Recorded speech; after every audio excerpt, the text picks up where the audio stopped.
हाय, मैं Anjum Yousuf Bhat, social activist 59 गुलरनास constituency. आज जो यहाँ पे प्रोग्राम ऑर्गेनाइज़ किया गया सोशल वेलफेयर डिपार्टमेंट की तरफ से, जो माजूर लोगों के बीच में, जो हैंडीकैप्ड लोगों के बीच में आज व्हील चेयर्स वगैरह बांटी गई, तो इसके लिए मैं मुबारकबाद देना चाहूँगा डॉक्टर रजनी शर्मा जी को, जिनकी वसातत से यहाँ तक ये पहुँचा और हमारे लोगों की मदद हो गई।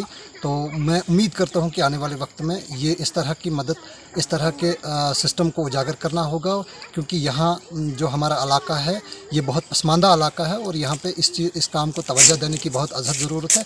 और इसके साथ साथ मैं मुबारकबाद देना चाहूँगा जो उस वक्त के ट्रेड यूनियन लीडर थे मिस्टर तनवीर हुसैन साहब को, जो आज PRI के स्टेट प्रेसिडेंट हैं जम्मू कश्मीर और लद्दाख UT के।